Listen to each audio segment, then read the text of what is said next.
lafa onaa duwwaa irratti humni koo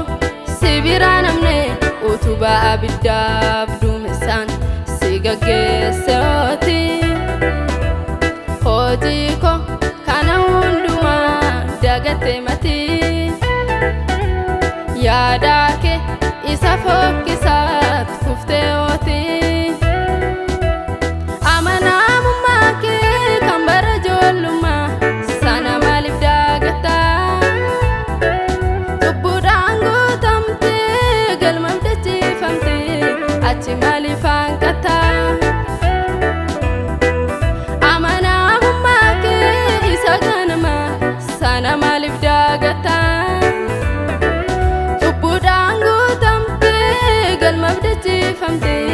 achi maaliif hanqatta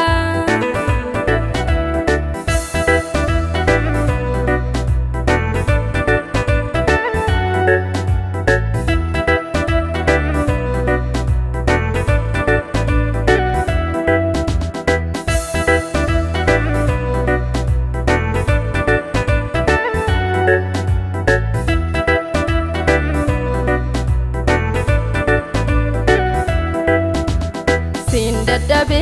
jedhee barruun kun lafa simbuune yaadaa koo hojii koo hundumaa ansi dhoofadhe orma sittin taane iyyaa kee yeroo dhiphinaa an caallise deebiin hawwanne jaalalaa dhugaa fi amanamummaadha kana sit mul'ise hojii koof karaa koo akkati daagatu maaltu si taasise jaalalaa dhugaa fi amanamummaadha kana si barsiise daandii koof dhugaa koo akkati daagatu maaltu si taasise saba koo maal taatanii akkaataa dubbii kooti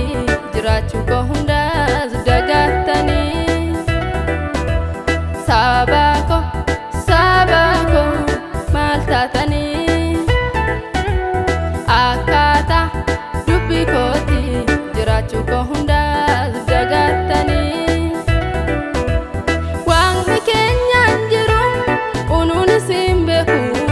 isin maaliif jettu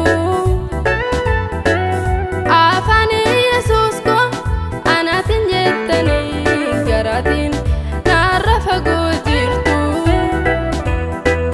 waaqni keenyaan jiru unuun isin beeku isin